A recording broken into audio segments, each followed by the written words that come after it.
என்னது? என்ன தப்பா? மாப்பிள்ள சொன்னது பொய்ன்னு தெரியாம இருந்தா என் அக்கா என்ன பண்ணிருக்கோம்? மாப்பிள்ள மேல கோவப்பட்டு அவரை வீட்டை விட்டே துரத்தி இருக்கோம். இத சாக்கா வச்சு நம்ம பொண்ணுக்கும் மாப்பிள்ளைக்கும் கல்யாணம் பண்ணி வச்சிருக்கலாம்ல. ஓ, நீ அப்படி யோசிக்கிறியா? என்ன அப்படி யோசிக்கிறியா? பிரசன்ஸ் ஆஃப் மைண்ட்னு ஒண்ணு உனக்கு கிடையவே கிடையாதுயா. மண்டையில தான் முடி ஒண்ணும் இல்ல, மூளையுமா உனக்கு கொட்டி போச்சு. சாரி பத்மா. உன் சாரிய கொண்டு போய் குப்பையில போடு. நீ சாரி சொல்றதால நீ பண்ண தப்பெல்லாம் சரியா போயிடுமா? நீ எதுக்குமே லாய்க்கு கிடையாது. இனிமே என் முன்னாடி ஏதாவது பஞ்ச் டயலாக் மட்டும் பேசி பாரு, அதுக்கப்புறம் இருக்கு உனக்கு.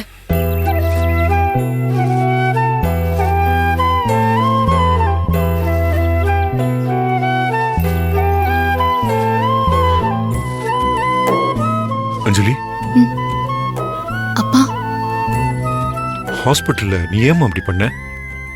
தெரிஞ்சோ தெரியாமலோ மாப்பிள்ள உன்கிட்ட வந்து உன் குழந்தைக்கு நான் தான் அப்பான்னு சொல்றாரு. அதை நீ ஒத்துக்காம ஏமா ஆட முடிச்ச? வேற என்னப்பா செய்ய சொல்றீங்க? ஆமான்னு உண்மைய சொல்ல சொல்றீங்களா? நீ அப்படிதானே சொல்லிருக்கணும். இது அவரோட குழந்தை தானே. அது அவரோட குழந்தைதான்ப்பா.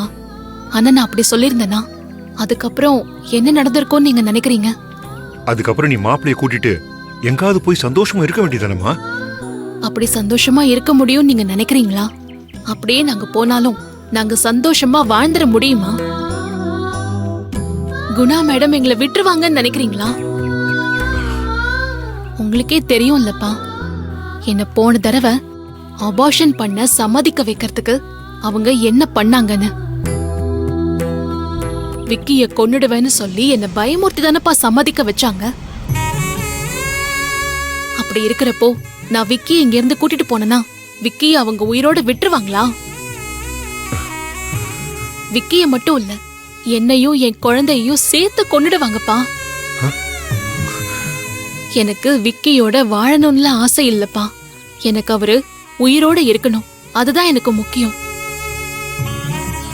எனக்கு என் குழந்தை வேணும், அவ்வளவுதான்.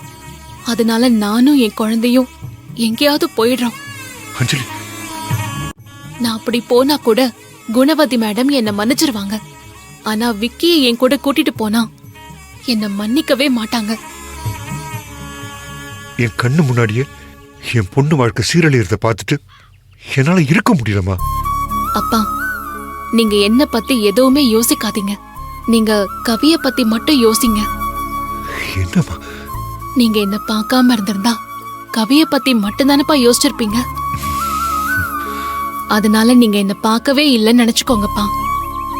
உங்களுக்கு இப்போ கவி மட்டும்தான் பொண்ணு.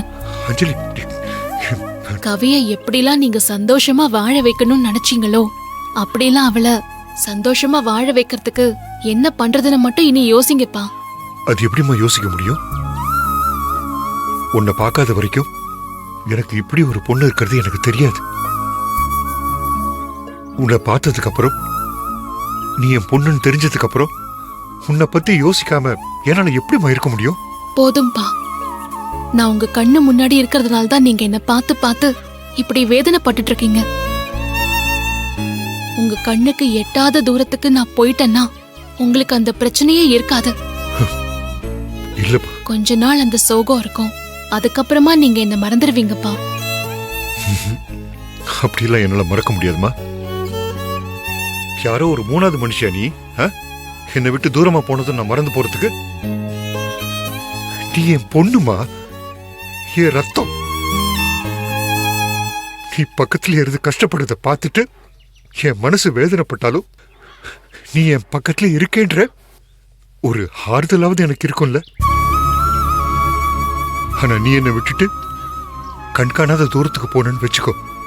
நீ அங்க போய் என்ன கஷ்டப்படுறியோன்னு தெரியாம இங்க இருக்கிற ஒவ்வொரு நிமிஷமும் உன்னை நினைச்சுதாம நான் துடிச்சுக்கிட்டு இருப்பேன். இந்த பிரச்சனைக்கெல்லாம் ஒரே ஒரு தீர்வுதாம்மா. அது நீ மாப்பிள்ளையோட சேர்ந்து வாழணும். நான் அவர் கூட சேர்ந்து வாழணும்னு நினைச்சேன்னா அது கவிக்கு பண்ற துரோகம்பா.